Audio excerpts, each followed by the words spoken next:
Hi, this is Adil. Welcome to Crickstick SL, Sri Lanka Domestic Cricket Summarized. සාදරයෙන් පිළිගන්නවා major club ඉමර්ජිං 3-day tournament එකේ 4 වෙනි සතියේ විස්තර ගෙන මේ වීඩියෝ එකට. මේ සතියේත් සුපුරුදු පරිදි තරඟ 12ක් පැවැත්වුණා. තරඟ 12න් ගිය සතියේ වගේම තරඟ 9කම රිසල්ට්ස් ආවා. ගිය සතියේත් එක්ක මේ සතියේ ස්ටැට්ස් පොඩ්ඩක් කම්පෙයාර් කරොත් ශතක ගානේ ලොකු අඩුවක් තියෙනවා. ගිය සතියේ ශතක 9ක් වාර්තා වුණා. ඒ කියන්නේ ශතක සහ ද්විත්ව ශතක. මේ සතියේ එක් ද්විත්ව ශතකයක් සමග සම්පූර්ණ 100+ ස්කෝර්ස් වල එකතුව වෙන්නේ 5යි. බෝලිං හැබැයි ලොකු වෙනසක් වෙලා නැහැ. ගිය සතියේ 5 විකට් හෝල්ස් 20ක් තිබ්බා. මේ සතියේත් 5 විකට් හෝල්ස් 19ක් තියෙනවා. ක්‍රීඩකයෝ දෙන්නෙක් තරගයක් තුල කඩලු 10කට වඩා ලබා ගත්තා.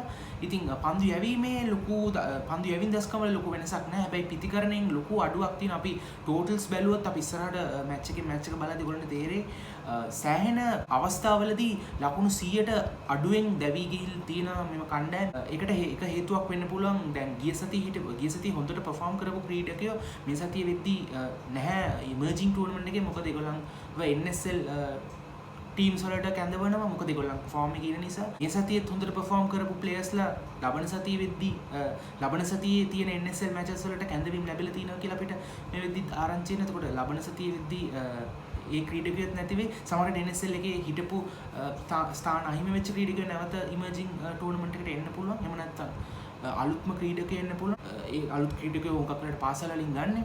ඉතින් ඉමර්ජිං ටූර්නමන්ට් එකේ එක් විශේෂත්වයක් තමයි අර එකම කණ්ඩායම් නෙවෙයි හැම සතියෙම හැම තරගෙම ක්‍රීඩා කරන්නේ සංචිත වෙනස් වෙනවා මෙම ක්‍රීඩා සමාජවල. මේ සුපුරුදු ෆ්ලෝ එකෙන් අපි ගෲප් A එකෙන් පටන් ගන්නවා. ඉතින් ගෲප් A එකේ මේ සතියේ තරඟ 3න් තරඟේ බැලුවොත් SSC කණ්ඩායම වුන් මෙම තරඟාවලියේ ප්‍රථම ජයග්‍රහණය වාර්තා කරනවා.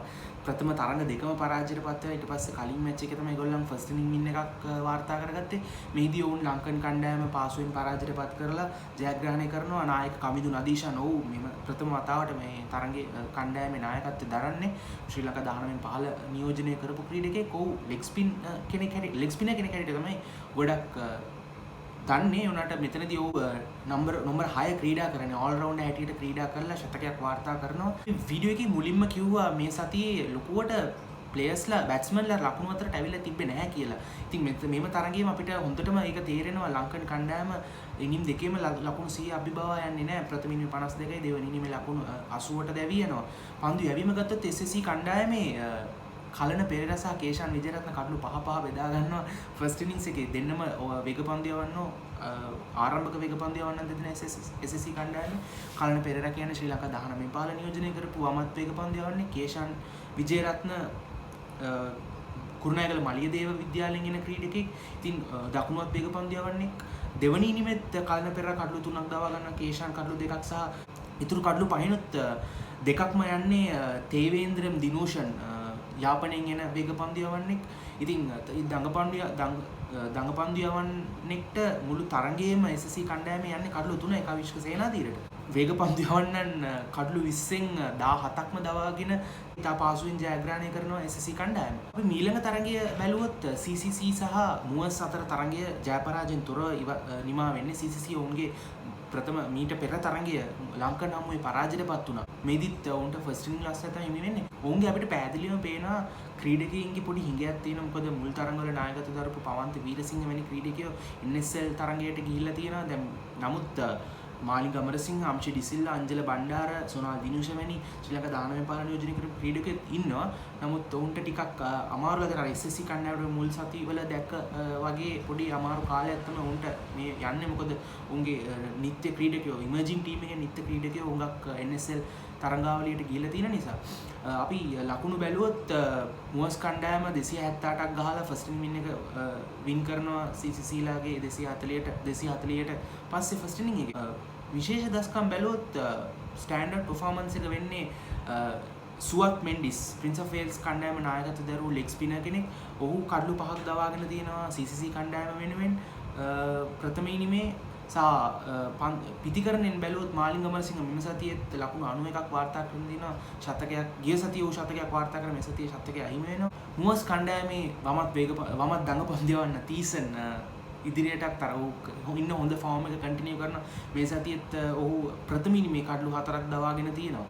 ගෲප් A එකේ මේ සතියේ ත්‍රිලිංගම මැච් එක තමයි සෙබස්ටියනයිට්ස් vs එයාර් ෆෝස් මැච් එක.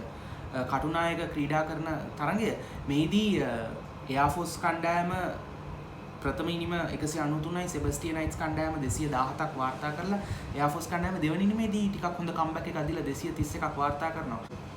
සෙබස්ටියනයිට්ස් කණ්ඩායමට සිව්වන ඉනිමේ ලකුණු 208ක් ටාගට් එකක් සෙට් කරලා අන්තිම කඩුළු අන්තිම පන්දුවාර දෙක වෙනකම්ම තරඟය යනවා. අන්තිම පන්දුවාර දෙක වෙද්දිත් කණ්ඩායම් දෙකටම තරඟය ජයග්‍රහණය කරන්න තිබ්බ අවස්ථාවක්. මොකද සෙබස්ටියනයිට්ස් කණ්ඩායමත් කඩුළු 8ක් දැවි ගිහිල්ලා ඉන්නේ.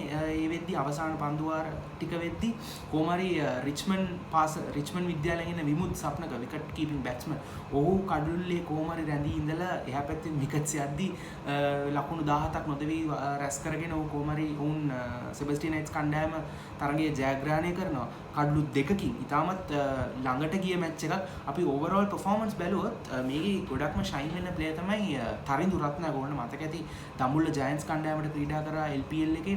ඔහු මීට ප්‍රථම SSC කණ්ඩායම නියෝජනය කරපු ක්‍රීඩකෙක්. අත් දෙකෙන්ම දඟපන් දියවන්න පුළුවන්. ප්‍රථම ඉනිමේ කඩලු 6ක් සහ දෙවන ඉනිමේ කඩලු 5ක් දවාගෙන තරඟය තුල කඩලු 11ක් දවාගෙන තිනවා. එයාර් ෆෝස් කණ්ඩායමේ දස්කම් බැලුවොත් මේ තරඟයේ සෙනාෂ් ෆර්නෑන්ඩෝ ඔහු ඩිමැසනඩ් කණ්ඩායම නියෝජනය කරපු ක්‍රීඩකයෙක් වම දඟපන් දියවන්නේ. ඔහු ප්‍රථම ඉනිමේ කඩලු 6ක් දවා ගන්න දෙවන ඉනිමේ කඩලු 3ක්. ඉතින් ඔහු ලොකු හේතුවක් වෙනවා එයාර් ෆෝස් කණ්ඩායමට සෙබස්ටියනයිට්ස් කණ්ඩායම මේ තරඟය ඉතාමත් ළඟටම ගේන්න. මේ ඔවුන් ඔල්මෝස්ට් දිනන තැනටම එනවා. ඔහුත් සමග මොවින් සුබසිංහත් කඩලු 4ක් දවා ගන්නවා දෙවන ඉනිමේ. ඉතින් ඔවුන් දෙදෙනාගේ පන්දුවේම ඉතාමත් ඉවහල් වෙනවා මෙම තරඟය මෙච්චර ළඟට ගේන්න. ඒත් අවාසනාවන්ත විදියට එයාර් ෆෝස් කණ්ඩායමට පරාජයටපත් වෙන්න වෙනවා. දිනලා තිබ්බනම් ඉතාමත් හොඳ ජයග්‍රහණයක් වෙන්න තිබ්බා. ඒත් සෙබස්ටියනයිට්ස් කණ්ඩායමේ බැටිං ඩෙප්ත් එක හින්දා කොහමරි ඒගොල්ලන් තරඟය බේර ගන්නවා. තරඟය ජයග්‍රහණය කරනවා. ගෲප් A එකේ පොයින්ට්ස් ටේබල් එක බැලුවොත් මුවස් කණ්ඩායම ඉතාමත් පහසුවෙන් ඉදිරියෙන් සිටිනවා. ඔයගොල්ලන් දන්නවා හැම මෙම කාණ්ඩ 4න් එක් කණ්ඩායමක් පමණ ඉදිරියට යන්නේ. ඉතින් මුවස් කණ්ඩායම අපිට හිතන්න පුළුවන් මෙම කාණ්ඩේ අනිවාර්යයෙන්ම ඉදිරියට යන කණ්ඩායම වෙයි කියලා. ඉදිරියේදී තරඟ පරාජය නොවුනොත් ඒත් ඔවුන් හොඳ ෆෝම් එකේ ඉන්නවා කියලා අපිට පේනවා. SSC කණ්ඩායම මෙම ජයග්‍රහණයත් සමග දෙවන ස්ථානයට එනවා. ඒත් ඔවුන්ගේ සහ මුවස් කණ්ඩායම අතර ગેප් එක අති විශාලයි. 63යි 0.4 මුවස්ලාගේ පොයින්ට්ස් SSC ලට 38.64යි. ඉන් පසුව ඉන්නවා CCC සෙබස්ටියනයිට්ස් එයාර් ෆෝස් ලංකන් සහ නාවික හමුදා කණ්ඩායම අවසාන ස්ථානයේ ඉන්නවා. අපි ගෲප් B එක පැත්තට ගියොත් ගෲප් B එකේ මේ සතියේ පැවතුණා ඉතාමත් හොඳ තරගයක්. NCC සහ නිගම්බු අතර තරගය. ඔවුන් තමයි මේ වෙද්දී ඔවුන්ගේ කාණ්ඩයේ ඉදිරියේම සිටින කණ්ඩායම් දෙක. NCC පිටි පැවැත්වෙන තරගය නිගම්බු කණ්ඩායම ප්‍රථම 235ක් ලබා ගත්තට පස්සේ NCC කණ්ඩායම 185කට සියලු දෙනා දවා ගන්න. එහිදී ආහන් වික්‍රමසිංහ 185න් 122ක්ම ලබා ගන්නවා NCC කණ්ඩායම වෙනුවෙන් නායකත්වයේ ඉනිමක් ක්‍රීඩා කරමින්. ඉතින් නිගම්බු කණ්ඩායම හිතන අහන්න නැත්තම් එම තරඟ NCC කණ්ඩායම ඔයටත් වඩා අඩු ගානකට තියාගෙන තරඟය ජයග්‍රහණය කරන්න උනත් තිබ්බා. නමුත් අහන් කොහොමද සටන්කාමී ඉනිමක් ක්‍රීඩා කරලා මම හිතන්නේ සෑහෙන ඕවර්ස් ගානකුත් යවලා තරඟය ජය පරාජයෙන් තොරව නිවා කරන තත්යකට ගේනවා NCC කණ්ඩායම වෙනුවෙන්. ඉතින් නිගම්බු කණ්ඩායම කොහමද සෙකන්ඩ් ඉනින්ස් එකේ උන් ලකුණු ටිකක් රැස් කර ගන්නවා. වින් එකකට ලොකුවට යන්න තරම් උන්ට මම හිතන කාලයක් ඉතුරු වෙන්නේ නැහැ. උන් ඕවර්ස් 99ක් වෙනි ලොකු ඕවර්ස් ගානක් බැට් කරලා රන්ස් ටිකක් ලබාගෙන ඉතින් මම හිතන NCC පන්දු යැවීමත් සෑහෙන දුරට නිගම්බුලගේ විනිං chances අඩු කරන සෑහෙන දුරට ඉවල් වෙලා තියෙනවා. ඒදී දිවංක කැකුළු වල කඩලු 6ක් දවා ගන්නවා. යුගීෂ ඩිෂාන් දෙවනි ඉනිමේ කඩලු 2ක් දවා ගත්තට ප්‍රථම ඉනිමේ ඔහු තමයි කඩලු 7ක් දවා ගන්න NCC කණ්ඩායමට. දෙදෙනාම දඟපන් දියවන්න. නිගම්බු කණ්ඩායමේ අපි දස්කම් බැලුවොත් සඳරුවන් චින්තක සහ අමෝද විධාන පතිරණ සහ රශ්මික මෙම නෝන් තුන්දෙනා තමයි අර්ධ ශතක වාර්තා කරන්නේ. පන්දු යැවීමෙන් පසින්දු සෙටි කඩලු 4ක් දවා ගන්නවා. ප්‍රථමයෙන් මේ ඔහු සමග නිෂාන් පීරිස් කඩලු 3ක් දවා ගන්න. ඉතින් මේ දඟපන් දියවන්න දෙදෙනා තමයි හුඟක් වෙලාවට නිගම්බු කණ්ඩායමේ දැන් පහුගිය තරඟ දෙක තුනේදීම ඇටැක් එක ලීඩ් කරලා තියෙන්නේ. ගෲප් B එකේ මේ සතියේ තරඟ තුනේ එක තරඟයක විතරයි රිසල්ට් එකක් ආවා. අපි රිසල්ට් එක ආපු තරඟය බැලුවොත් සරසන්ස් කණ්ඩායම කුරුණෑගල යුත් කණ්ඩායම පරාජයටපත් කරනවා. කුරුණෑගල යුත් කණ්ඩායම මීට කලින් තරඟය ජයග්‍රහණය කරා. සරසන්ස් මේ උන්ගේ ෆස්ට් වින් එක. සරසන්ස් මම හිතන්නේ බෝලිං නිසා තමයි මේ තරඟය උමත් දුරට ජයග්‍රහණය කරන්නේ. ඔවුන්ගේ කවික ඩිල්ෂාන් ලෙෆ්ට් ආම් ස්පිනර් කෙනෙක් ඔහු ප්‍රථම ඉනිමේ කඩලු 5යි දෙවනි ඉනිමේ කඩලු 3යි සහ ඔහුත් සමග ප්‍රවීන් සඳමාල් දෙවනි ඉනිමේ කඩලු 4ක් දවා ගන්නවා. කුරුණෑගල යුත් කණ්ඩායම 112 132 වෙනි අඩු ලකුණු සංඛ්‍යාව වලට ඔවුන් රෙස්ට්‍රික්ට් කරගන්නවා. පිතිකරණයෙන් බැලුවත් අර්ධ ශතක තමයි ඔවුන්ට වාර්තා වෙන්නේ. සඳුන් මෙන්ඩිස්ගේ අර්ධ ශතකය දෙවනි ඉනිමේ නම් අර්ධ ශතක රැස් කරන්නෙත් නැහැ. නමුත් ඔවුන් කොහොම හරි සියලු දෙනාගේ කන්ට්‍රිබියුෂන්ස් වලින් බැටිං කන්ට්‍රිබියුෂන්ස් වලින් 200 ඉක්මවනවා ඉනිම් දෙකේදීම. ඉතින් සරසන්ස් කණ්ඩායමට හොඳ ජයග්‍රහණයක් ලකුණු 198ක් වැනි ලොකු ලකුණු සංඛ්‍යාවකින් ලබාගත්තු ලොකු ජයග්‍රහණයක් මේක. ඊළඟ තරඟේ බැලුවොත් ගෲප් B එකේ බ්ලූම්ෆීල්ඩ් චිලව් මේරියන්ස් මේදී බ්ලූම්ෆීල්ඩ් ප්‍රථම ෆස්ට් ඉනිං වින් එක වාර්තා කරනවා. මෙම තරඟාවලියේ මෙතෙක් කල් තිබෙච්ච හොඳ ටූර්නමන්ට් එකක් නෙවෙයි. දැන් මෙම තරඟයේ ඔවුන්ගේ නායකයා ස්ටෙප් අප් කරලා තියෙනවා. ප්‍රථම ඉනිමේ 86ක් සහ දෙවනි ඉනිමේ නොදෙවුණු ශතකයක් වාර්තා කරගෙන පන්දු යැවීම ගත්තොත් බ්ලූම්ෆීල්ඩ්ලට ඔවුන්ගේ සුපුරුදු පරිදි රාජේන්ද්‍රන් අරවින්ද් කඩලු අතර ඉන්නවා. දිලීප ජයලතුත් කඩලු 4ක් වාර්තා කරගෙන තියෙනවා. චිලව් මේරියන්ස් කණ්ඩායමට පිතිකරණේ රවින් යසස් සහ ඉරෝෂ් ෆර්නැන්ඩෝ අර්ධ ශතක වාර්තා කරද්දී ඔවුන්ගේ කඩලු දෙවා ගැනීම සිදු කරන්නේ රත්ගම දේවපති රාජ්‍යයෙන් එන ඉතාමත් ලාබාල ක්‍රීඩකෙක් තාමත් පාසල් ක්‍රීඩා කරන ඉරුෂික තිමිර ඔහු ප්‍රථම ඉනිමේ කඩලු 6ක් සහ දෙවනි ඉනිමේ කඩලු 3ක් දවා ගන්නවා. ඉතින් ඔහු මම හිතන්නේ චිලව් මේරියන්ස් කණ්ඩායමට ඉදිරි තරඟවලදී ඉතාමත් හොඳ ඇසට් එකක් වෙයි. පාසල් තරඟ නැත්තම් ඔහු අවේලබල් නම් ඉදිරි තරඟවලට. ගෲප් B එකේ පොයින්ට්ස් ටේබල් එක බැලුවොත් ෆස්ට් ප්ලේස් එකට තාමත් හොඳ ෆයිට් එකක් තියෙනවා. NCC කණ්ඩායම තරඟ 4ක් ක්‍රීඩා කළා පොයින්ට්ස් 48.1යි. නිගම්බු කණ්ඩායම තරඟ 3ක් පමණ ක්‍රීඩා කළා පොයින්ට්ස් 46.2යි. ඒ නිගම්බු කණ්ඩායමට වැඩි වාසි තියෙනවා කියලා තමයි අපිට පේන්නේ. ඒත් අපි දන්නේ ඕන දෙයක් වෙන්න පුළුවන්. NCC කණ්ඩායමටත් තව එක් තරඟයක් තියෙනවා. නිගම්බු කණ්ඩායමට තව තරඟ දෙකක් තියෙනවා. ඉතින් NCC කණ්ඩායමට මම හිතන්නේ අවසාන තරඟ ඉතාමත් හොඳින් ක්‍රීඩා කරන්න වෙයි. ඒ අරුණම චිලව් මේරියන්ස් කණ්ඩායමටත් අවස්ථාවක් නැහැ කියන්න බෑ. නමුත් ඔවුනුත් තරඟ 4ක් ක්‍රීඩා කරපු නිසා ටිකක් අමාරුයි. නිගම්බු කණ්ඩායමට දැන් වැඩි වාසි තියෙන්නේ මේ අවස්ථාවේදී. මේ අවස්ථාව වෙද්දී හොඳින් ඉවර කරන්න මේ ෆස්ට් රවුන්ඩ් එක. අපි ගෲප් C එක බැලුවොත් ගෲප් C එකේ තරඟ තුنين තුනම රිසල්ට්ස් ආවිල්ලා තියෙනවා මේ සතියේ. අපි ප්‍රථම තරඟය බැලුවොත් රාගම සහ නුගේගොඩ අතර තරඟය.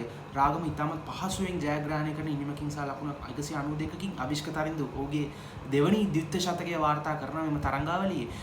විශේෂත්වය බැලුවොත් අපි මේ රාගම ඉනිමේ අභිෂ්ක තරින්දුගේ 210ට පස්සේ වැඩිම ලකුණු තියෙන ඩෙලොන් පීරිස්ගේ 99. ඩෙලොන් පීරිස් පන්දු යවන්නේ කැඩිට ක්‍රීඩා කරන්නේ. ඔහු ලෝ ඕඩර් එකේ තමයි බැට් කරන්නේ. ඔවුන් දෙදෙනා 7 වන කඩලට ලකුණු 268ක් වැනි දැවැන්ත පාර්ට්නර්ෂිප් එකක් සම්බන්ධතාවයක් ගොඩනගනවා. ඉතින් ඒ පාර්ට්නර්ෂිප් එක තමයි මම හිතන්නේ මේ ඉනිං එකේ හයිලයිට් එක වෙන්නේ. 451ක් වාර්තා කරන රාගම කණ්ඩායමට. නුගේගොඩ කණ්ඩායම ඉනිං දෙකේම 131 128 වෙනි අඩු ලකුණු සංඛ්‍යාවට දැවෙනවා. මම හිතන්නේ ඔවුන්ගේ හිටපු හොඳම ක්‍රීඩකයෙක් තමයි නිමේෂ ගුණසිංහ මීට පෙර තරඟයේත් ටයි කරන්න ලොකු දායකත්වයක් දක්වපු ක්‍රීඩකෙක් හොඳ ඕල් රවුන්ඩර් කෙනෙක්. ඔහු NSL තරඟාවලියට කැඳවලා තියෙන එහිදීත් ඔහු ශතකයක් වාර්තා කරා. ඉතින් ඔහු හොඳ ෆෝම් එකේ ඉන්න ක්‍රීඩකෙක්. නුගේගොඩ කණ්ඩායමට ලොකුවට කවුරුත් කන්ට්‍රිබියුට් කරලා නැහැ. අපි රාගම කණ්ඩායමේ පන්දු යැවීම ගත්තොත් ඩෙලොන් පීරිස් තමයි නැවතත් කඩලු අතර සිටින්නේ. ප්‍රථම ඉනිමේ කඩලු 4ක් සහ දෙවනි ඉනිමේ ශශික ඩුල්ෂාන් කඩලු 4ක් දවා ගන්නවා. ශශික ඩුල්ෂාන් කියන්නේ ශ්‍රී ලංකා 19 15 නියෝජනය කරපු ක්‍රීඩකයෙක්. ගෲප් C එකේ අනිත් මැච් එක ටැමිල් යුනියන් බදුරලිය මැච් එක නැවතත් ටැමිල් යුනියන් පහසුවෙන් රාගම වගේම පහසු ජයග්‍රහණයක් වාර්තා කරනවා. ප්‍රථම ඉනිමට 425ක් වාර්තා කරගෙන ඊට පස්සේ බදුරලිය කණ්ඩායම 169 සහ ලකුණු 60ක් වෙන අඩු ලකුණු සංඛ්‍යාවට දෙවතාවක් දවා ගන්නවා. ටැමිල් යුනියන් බැටිං බැලුවොත් නවෝත් පරණවිතාන කම්බැක් එකක් කරනවා. ඔහු NS ක්‍රීඩා කරාට පස්සේ ටික කාලයක් ලොකුවට සීන් එකේ හිටියේ නැහැ. දැන් ඔහු ඉමර්ජින් එකේ ඔහුගේ ප්‍රථම තරගයේ ක්‍රීඩා කළ ලකුණු 99ක් වාර්තා කරනවා. වාසනාවන්ත විදිහට දැවියනවා ශතකය නැතුව. පන්දු යැවීම ගත්තොත් දිලුම් සුදීර ප්‍රථම ඉනිමේ කඩලු 5යි දෙවනි ඉනිමේ කඩලු 8යි. ගිය සතියේත් මෙවැනිම දක්ෂතාවයක් තමයි දැක්ුවේ. පානදුර කණ්ඩායමට එරෙහිව තරගයේ කඩලු 13ක් දාවාගෙන ජයග්‍රහණය කෙරෙව්වා ටැමිල් යුනියන් කණ්ඩායම. මෙවරත් එසේමයි. ඉතින් ඔහු හොඳ ෆෝම් එකේ ඉන්නවා. ඔහු හුඟක් වෙලාවට ලබන සතියේ මම හිතන්නේ NSL තරඟාවලියේ ඉඳී ජැෆ්නා කණ්ඩායමට ක්‍රීඩා කරේ. ජැෆ්නා කණ්ඩායමට තමයි අයිති වෙන ටැමිල් යුනියන් රාගම වැනි ක්‍රීඩා සමාජය. දැන් අවිෂ්ක තරින්දු ජැෆ්නා කණ්ඩායමට කැඳවලා තියෙනවා. දැනනවත් රාගම කණ්ඩායම එක කන්ෆර්ම් කරලා තියෙනවා. දිලුම් සුදීරත් හුඟක් වෙලාවට මම හිතන්නේ මේ හොඳ ෆෝම් එකේ ඉන්න නිසා ඌටත් කැඳවීමක් ලැබෙයි. ඉතින් ලබන සතියේ වෙද්දී මෙම දැන් මේ ෆෝම් එකේ ඉන්න ක්‍රීඩකයෝ දෙන්න නැති වෙයි. මේ දෙන්න තමයි දැනට ඉන්න highest wicket taker and highest run score මේ ටෝර්නමන්ට් එකේ මේ වෙද්දී. ගෲප් C එකේ අනිත් තරගය බැලුවොත් පොලිස් සහ පානදුර අතර තරගය දවස් දෙකකින් ඉවර වෙච්ච තරගයක්. පොලිස් කණ්ඩායමේ මීට පෙර තරගය වුන් දිනන්න තිබ්බ තරගයක් ටයි වෙනවා. මොකද මේ සතිය නම් උන් කොහොම හරි ජයග්‍රහණය කරන පානදුර පිට දෙවනි පරාජය. පානදුර කණ්ඩායම ෆස්ට් ඉනිං ලීඩ් එකක් තියෙනවා. ලකුණු 8ක ලීඩ් එකක් ලබා ගත්තත් ඔවුන්ට තරගය ජයග්‍රහණය කරන්න හම්බෙන්නේ නැහැ. මොකද ඔවුන් දෙවනි නිමේදී ලකුණු 87ක් වැනි අඩු ලකුණු සංඛ්‍යාවකට දැවී යනවා. පානදුර කණ්ඩායම ප්‍රථම ඉනිමේ ලකුණු 140ක් වාර්තා කරාට පස්සේ ඔවුන්ගේ නායකයා සසංග නිර්මාල් කඩලු 6ක් දවාගෙන කොහොම හරි පොලිස් කණ්ඩායම ඔවුන්ගේ ලකුණු 140ට අඩුවෙන් තියාගන්න ඒත් මම කලින් කිව්වා වගේ බැටිං වලින් ෆේල් වෙලා පොලිස් කණ්ඩායම ඉතා පහසුවෙන් චේස් කරනවා ලකුණු 97ක් කඩලු 3කට ගහගෙන. පොලිස් කණ්ඩායමේ අපි පර්ෆෝමන්ස් බැලුවොත් උන්ගේ නායක අසෙල් සිගේරා ආනන්ද කණ්ඩායමෙන් ආනන්ද විද්‍යාලයෙන් එන ක්‍රීඩකෙක්. ඔහු ප්‍රථම ඉනිමේ කඩලු 6ක් දවා ගන්නවා. ඊට පස්සේ පිතිකරණයෙන් ලකුණු 49ක් වාර්තා කරන දෙවෙනි ඉනිමේ උන්ගේ රන් චේස් එකේ. ඉතින් ඔහු තමයි මම හිතන්නේ මෙතන පොලිස් කණ්ඩායමේ ස්ටෑන්ඩඩ් පර්ෆෝමර් වෙනම තරගයේ. අපි ගෲප් C එකේ පොයින්ට්ස් ටේබල් එක බලුවොත් ටැමිල් යුනියන් කණ්ඩායම තරඟ තුනම ජයග්‍රහණය කරලා ඉදිරියෙන්ම සිටිනවා. නමුත් රාගම කණ්ඩායමත් වැඩි ඈතක නැහැ. වුන් තරඟ තුනෙන් දෙකක් පමණයි ජයග්‍රහණය කරලා තියෙන්නේ. එක් තරගයක් ඩ්‍රෝ වෙනවා. ඒකෙත් ඔවුන්ට ෆස්ට් ඉනිං වින්න නැති නේ. ඔවුන් වැඩි ඈතක නැහැ ටැමිල් යුනියන්ට වඩා. පොයින්ට්ස් දෙකයි ගානක පොඩි වෙනසක් තමයි තියෙන්නේ. ඉතින් ඔවුන් දෙදෙනා අතර තරගයේ ඉදිරියේදී එනවා ටැමිල් යුනියන් සහ ලබන සතියේ එන ටැමිල් යුනියන් සහ රාගම තරගය. ඒක ඉතාමත් ඉන්ටරෙස්ටිං තරගයක් වෙයි. මොකද මේ ඒ තරගෙන් ඩිසයිඩ් වෙයි හුඟක් දුරට මෙම කාණ්ඩයෙන් කවුද ඉදිරියට යන්නේ කියන එක. නුගේගොඩ පොලිස් පානදුර බදුල්ලේ තමයි පසුව ඉන්නේ. මම හිතන්නේ උන්ට ලොකු chance එකක් තියෙයි කියලා මේ group එක ඇතුලේ. අපි group D එක දිහාට ගිය group D එකේ තරඟ තුනම රිසල්ට්ස් එනවා. කෝල්ස් ඒස් කැපිටල් මැච් එකකින් පටන් ගත්තොත් කෝල්ස් ගිය සතියේත් ඔවුන්ගේ තරඟය දින දෙකකින් නිමා කරලා ජයග්‍රහණය ලබා ගත්තා. මෙම සතියේත් එසේමයි. මේ සතියේ ඔවුන් ඒස් කැපිටල් කණ්ඩායම ඉතාමත් පහසුවෙන් පරාජයට පත් කරනවා. මේ සතියේ ඔවුන්ගේ විශේෂත්වය බැලුවොත් දැන් දිගටම perform කරන අපු top order එක පොඩ්ඩක් fail වෙනවා. එතකොට මේ ඔවුන්ගේ middle order එකෙන් තමයි runs එන්නේ. ෂෙරන් ෆොන්සේකා 85ක් ලබා ගන්නවා. මුදිත ලක්ෂාන් 57ක් වාර්තා කරනවා. කවිෂ් කංජුල ලකුණු 49ක්. කවින්දු ආමන්ත 40ක්. ඉතින් මිඩල් ඕඩර් එක සහ ලෝවර් මිඩල් ඕඩර් එක කොහොමද ලකුණු රැස් කරනවා. টপ ඕඩර් එකෙන් අවිෂ්ක පෙරේරා පමණයි අර්ධ ශතකයක් වාර්තා කරන්නේ. ඉතින් ඔවුන් টপ ඕඩර් එකේ ලොකු කන්ට්‍රිබියුෂන් එකකුත් නැතුව කොහොමද ලකුණු 400ක් වාර්තා කරලා තිනවා. මම හිතන්නේ මේක තමයි මේ ප්‍රබල කණ්ඩායමක සලකුණු උන්ගේ ක්‍රීඩකයෝ දිගටම එකම ක්‍රීඩකයෝ සෙට් එක තමයි ක්‍රීඩා කරන්නේ. අපිට කියන්න බෑ මෙම ක්‍රීඩකෙන් කාට හරි NSL කැඳවීමක් ලැබෙයිද කියලා ලබන සතියේ වෙද්දී. දැනට නම් එහෙම ආරංචියක් නැහැ. මේ විදිහට මේගොල්ලන්ට මම හිතන්නේ පහසුවෙන්ම මෙම තරඟාවලිය ජයග්‍රහණය කරන්න පුළුවන්. ඒ තරම් ප්‍රබල කණ්ඩායමක්. පන්දු යැවීම ගත්තොත් දිල්ෂාන් මදුෂාංක තමයි ගිය සතියේ ඔවුන්ගේ කඩලු දවා ගත්තේ. නමුත් මේ සතියේ ඔහු NSL තරඟාවලියට ගිහිල්ලා තිනවා. මොහමඩ් ශිරාස් ඇවිල්ලා තිනවා. ඔහුත් ශ්‍රී ලංකා ටෙස්ට් සංචිතයේ හිටපු ක්‍රීඩකෙක්. තරඟ තවම ක්‍රීඩා කරලා නැහැ. ඔහු කාලයකට පස්සේ ටිකක් ඩොමෙස්ටික් සීන් එකට ඇවිල්ලා තිනවා. ඔහු ප්‍රථම ඉනිමේ කඩලු 6ක් සහ දෙවෙනි ඉනිමේ කඩලු 3ක් සමග තරඟයේ කඩලු 9ක් දවාගෙන තියෙනවා කෝල්ස් කණ්ඩායම වෙනුවෙන්. ඉතින් ප්‍රබල පන්දු යැවීමක් ප්‍රබල පන්දු යැවීමේ බලෑනියක් ස්පිනර්ස්ලා ගත්තත් කවින්දු ආමන්ත කඩලු 4ක් දවාගෙන තියෙනවා දෙවෙනි ඉනිමේ. ඒස් කැපිටල් කණ්ඩායමේ ලොකුවට කවුරුත් කන්ට්‍රිබියුට් කළා නැහැ. 114 158ක් වෙන අඩු ලකුණු සංඛ්‍යා තමයි වාර්තා කරන්නේ ඉනිම් දෙකේ.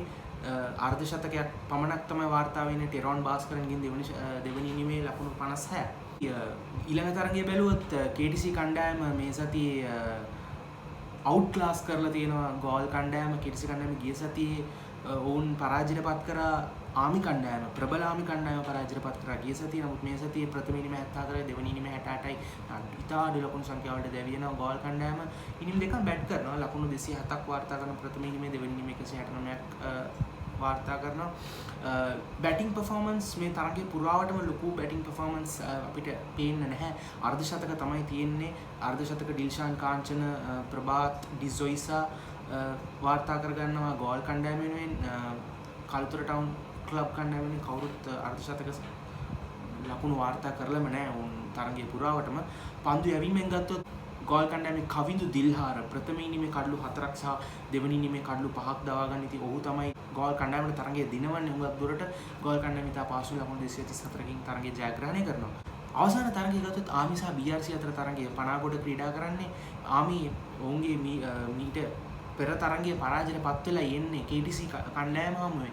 KTC කණ්ඩායමත් එච්චර හොඳ කණ්ඩායමකුත් නෙවෙයි. ඉතින් මේ තරගයේ ඔවුන්ට මස්ට් වින් එකක් උද ඔවුන් කොහමද හොඳ කම්බැක් එකක් දීලා BRC කණ්ඩායම පරාජයට පත් කරගෙන BRC ලා අවාසනාවන්ත ටෝර්නමන්ට් එකක් දිගින් දිගටම තිබ්බ තරග දිනන්න බැරි වෙනවා. ස්විං වින්සුත් නැති වෙනවා. වත් ලොකුවට වාර්තා කරගන්න හම්බුනේ නැහැ උන්ට. BRC ඉතින් මේ තරගයේත් ලොකු පර්ෆෝමන්ස් එක 150යි 180 151 188යි වැනි ලකුණු තමයි උන්ට වාර්තා කරගන්න හම්බ වෙන්නේ. කිසිම ක්‍රීඩකෙක් අර්ධශතකයක්වත් වාර්තා කරලා නැහැ උන්ට පිටිකරණයෙන්. පන්දු යැවීමෙන් ඔවුන්ගේ දනාල් හේමනන්ද කඩලු 7ක් දවාගෙන තියෙනවා ප්‍රථම ඉනිමේ. ඉතින් ඔහු ඉතාමත් හොඳ දස්කම් දක්වලා තියෙනවා. සාන්ත පීතර විද්‍යාලයේ තාම ක්‍රීඩා කරන ක්‍රීඩකෙක්. ආමි කණ්ඩායම ගත්තොත් අෂාන් දිල්හාර ප්‍රථම ඉනිමේ ශතකයක් වාර්තා කරන ඔහු යටින් ඇවිල්ලා 100ක් ගහන්නේ. දනාල් හේමනන්ද කඩලු අරන් ආමි කණ්ඩායම ඉතා අඩු ලකුණු සංඛ්‍යාවකට සියලු දෙනා දැවි යන්න තිබ්බ මොහොතක අෂාන් දිල්හාර ශතකයක් වාර්තා කරන ශ්‍රී ලංකා 19 පාලේ සංචිතවල හිටපු ක්‍රීඩකෙක් පානුතු සාන්ත ජෝන් විද්‍යාලයෙන් එන වේග පන්දු යවන්නේ ක්‍රීඩක තමයි. ඔහු පාසල් කාලේ පටන් ගත්තේ. දැන් එන්න ඔහු රන්ස් පාසල් කාලේ අවසාන වර්ෂවලත් ශතක දෙක තුනක්ම වාර්තා කරලා. ඉතින් ඔහු දැන් පොඩ්ඩක් batting all rounder fast bowling all rounder වගේ තත්ත්වයට එන්න ඔහු මම හිතන්නේ දැන් ඔහුගේ ට්‍රාන්ස්ෆර්මේෂන් එක වීගෙන එනවා. ඊට අමතරව ආමි කණ්ඩායම වෙනුවෙන් කවුමල් නානයක්කාරී ඉනිම් දෙකක ෆේල් වුණායින් පස්සේ ඔහු කඩලුවක් වාර්තා කරනවා දෙවනි ඉනිමේ. ඉතින් ඔහුට කම්බැක් එකක් මම හිතන්නේ ආමි කණ්ඩායමට ඉතාමත් හොඳ දෙයක් හොඳ ආරංචියක් වෙයි ඒක ඊළඟ තරඟ වලට යද්දී. ගෲප් D ගේ පොයින්ට්ස් ටේබල් එක බැලුවොත් කෝල්ස් කණ්ඩායම ඉතාමත් පහසුවෙන් ප්‍රථම ස්ථානයේ සිටිනවා. තරඟ 4න් 4ම ජයග්‍රහණය කරලා ඔවුන්ට තාම ආමි මැච් එක තියෙනවා. ඒත් මම හිතන්නේ ආමි කණ්ඩායමට ඔවුන් අල්ලන්න පුළුවන් මේකල. මොකද ලකුණු 20ක 19ක විතර පරතරයක් තියෙනවා. කණ්ඩායම් දෙකටම තව තරඟ දෙක බැගින් තියෙනවා කෝල්ස් සහ ආමි කණ්ඩායමට. කෝල්ස් කණ්ඩායමට පරාජයට පත් කරන්න පුළුවන්. ආමි කණ්ඩායමට මම හිතනවා ආමි කණ්ඩායමට හොඳ අවස්ථාවක් තියෙනවා මෙම කාණ්ඩයෙන් ඉදිරියට යන්න. බලමු. පැහැදිලිවම ෆේවරිට්ස් කෝල්ස් කණ්ඩායම හොඳ ෆයිට් එකක් තියෙයි කියලා හිතනවා. ඊළඟ තරඟ ටික පටන් ගන්නවා ඊළඟ සිකුරාදා. ඒ කියන්නේ 18 වෙනිදා පටන් ගන්නවා තව තරඟ 12ක්. ඉතින් ඒ තරඟවල විස්තරات එක්ක අපි ඊළඟ සතියේ රවුන්ඩ් අප් එකත් අරගෙන එන්නම් ඔයගොල්ලෝ.